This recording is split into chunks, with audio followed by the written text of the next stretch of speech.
Good morning, guys. I feel like it's been forever since I made a video and talked to you guys.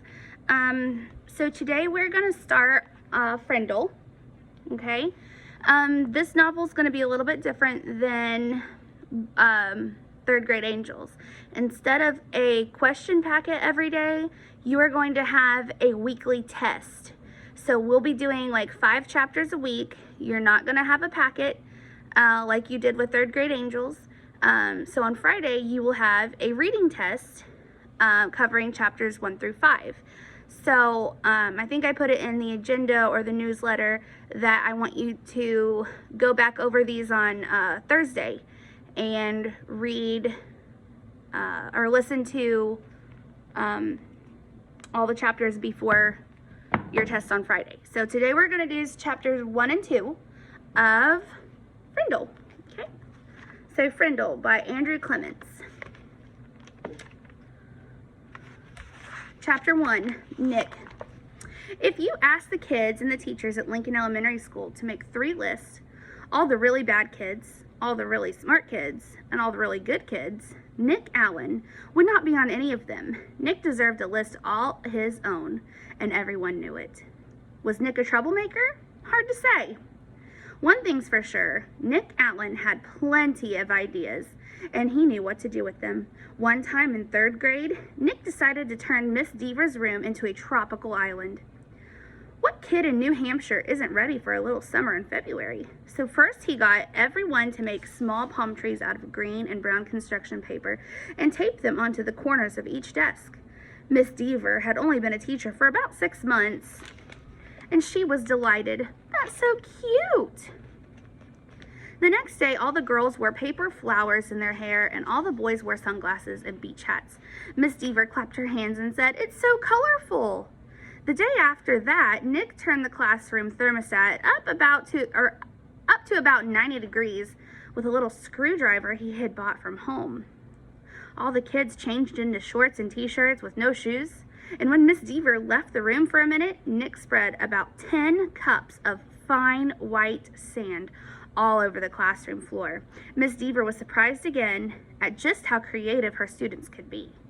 But the sand got tracked out into the hallway where Manny the custodian did not think it was creative at all, and he stomped right down to the office.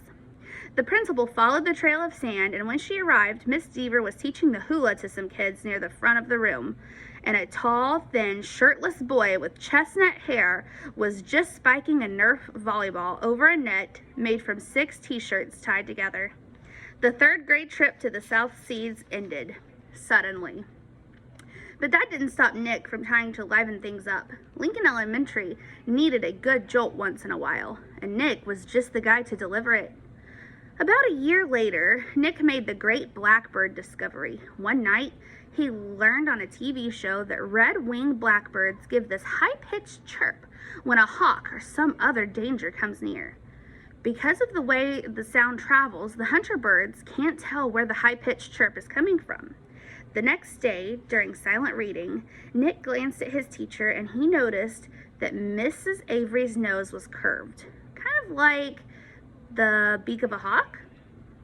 So Nick let out a high, squeaky blackbird peep. Mrs. Avery jerked her head up from her book and looked around. She couldn't tell who did it, so she just said, "Shh," to the whole class. A minute later, Nick did it again, louder. Beep! This time, there was a little giggling from the class, but Mrs. Avery pretended not to hear the sound, and about 15 seconds later, she slowly stood up and walked to the back of the classroom. Without taking his eyes off his book, and without moving at all, Nick put his heart and soul into the highest and most annoying chirp of all. Beep! Mrs. Avery pounced. "Janet Fisk, you stop that this instant." Janet, who was sitting 4 rows away from Nick, promptly turned white, then bright crimson. "But it wasn't me, honest." There was a catch in Janet's voice, as if she might cry. Mrs. Avery knew she had made a mistake, and she apologized to Janet. "But someone is asking for big trouble," said Mrs. Avery, looking more like a hawk every second. Nick kept reading, and he didn't make a peep. At lunchtime, Nick talked to Janet. He felt bad that Mrs. Avery had pounced on her like that. Janet lived in Nick's neighborhood, and sometimes they played together.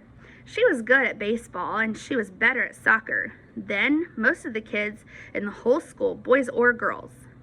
Nick said, "Hey, Janet, I'm sorry you got yelled at during reading. It was my fault. I was the one who made that sound." "You did?" said Janet. "But how come Mrs. Avery thought it was me?" Nick told her all about the blackbirds, and Janet thought it was pretty interesting. Then she tried making a peep or two, and Janet's chirps were even higher and squeakier than Nick's. She promised to keep everything secret. For the rest of Nick's 4th grade year, at least once a week, Mrs. Avery heard a loud peep from somewhere in her classroom. Sometimes it was high-pitched chirp, and sometimes it was very high-pitched chirped. Mrs. Avery never figured out who was making that sound, and gradually she trained herself to ignore it, but she still looked like a hawk. To Nick, the whole thing was just one long and successful science experiment, and Janet Fisk enjoyed it too. Chapter 2, Mrs. Granger. 5th grade was different. That was the year to get ready for middle school. 5th grade meant passing classes. It meant no morning recess. It meant real letter grades on your report cards. But most of all, it meant Mrs. Granger. There were about 150 kids in 5th grade, and there were 7 5th grade teachers, 2 math, 2 science, 2 social studies, but only one language arts teacher. In language arts, Mrs. Granger had a monopoly and a reputation. Mrs. Granger lived alone in a tidy little house in the older part of town. She drove an old pale blue car to school every morning, rain or shine, snow or sleet, hail or wind. She had a perfect attendance record that stretched way back farther than anyone could remember. Her hair was almost white, swept away from her face and up into something like a nest on the back of her head. Unlike some of the younger women teachers, she never wore pants to school. She had 2 skirt and jacket outfits, her gray uniform and her blue uniform, which she always wore over a white shirt with a little cameo pin at the neck. And Mrs. Granger was one of those people who never sweats. It had to be over 90 degrees before she even took off her jacket. She was small, as teachers go. There were even some 5th graders who were taller, but Mrs. Granger seemed like a giant. It was her eyes that did it. They were dark gray, and if she turned them on full power, they could make you feel like a speck of dust. Her eyes could twinkle and laugh too, and kids said she could crack really funny jokes. But it wasn't the jokes that made her famous.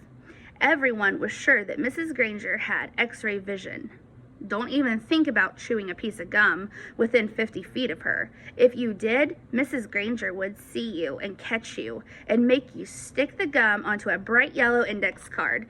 Then she would safety pin the card to the front of your shirt, and you'd have to wear it for the rest of the school day. After that, you had to take it home and have your mom or dad sign the card and bring it back to Mrs. Granger the next day. And it didn't even matter to Miss Granger if you weren't in 5th grade, because the way she saw it, sooner or later, you would be. All the kids at Lincoln Elementary School knew that the end of the line, 5th grade, Mrs. Granger would be the one grading their spelling tests and their reading tests, and worst of all, their vocabulary tests, week after week, month after month. Even every language arts teacher in the world enjoys making kids use the dictionary. Check your spelling, check that definition, check the syllable breaks. But Mrs. Granger didn't just enjoy the dictionary. She loved the dictionary, almost worshipped it. Her weekly vocabulary list was 35 words long, sometimes longer.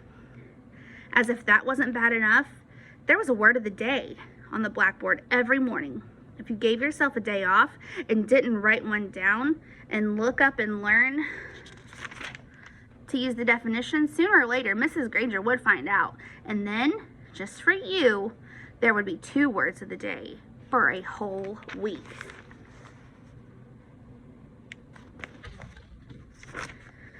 Mrs. Granger kept a full set of 30 dictionaries on a shelf in the back of the room. But her pride and joy was one of those huge dictionaries with every word in the universe in it.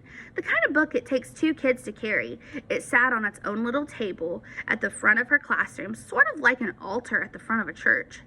Every graduate of Lincoln Elementary School for the past 35 years could remember standing at that table listening to Mrs. Granger's battle cry, "Look it up! That's why we have a dictionary." Even before school, she started when it was still the summer before 5th grade for Nick and his friends. Mrs. Granger was already busy. Every parent of every new 5th grader got a letter from her. Nick's mom read it out loud during dinner one night in August. Every home is expected to have a good dictionary in it so that each student can do his or her homework properly. Good spelling and good grammar and good word skills are essential for every student. Clear thinking requires a command of the English language, and 5th grade is the ideal time for every boy and girl to acquire an expanded vocabulary. And then there was a list of the dictionaries that Mrs. Granger thought would be acceptable for home study.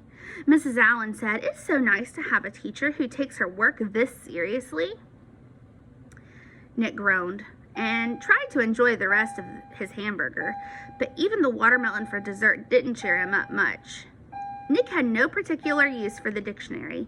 He liked words a lot, and he was good at using them, but he figured that he got all the words he needed just by reading, and he read all the time. When Nick ran into a word he didn't know, he asked his brother or his dad or whoever was handy what it meant, and if they knew, they'd tell him, but not Mrs. Granger.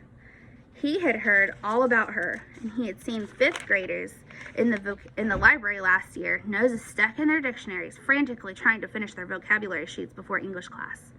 It was still a week before school, and Nick already felt like 5th grade was going to be a very long year. All right, guys, that was chapter 1 and 2 of Frindle.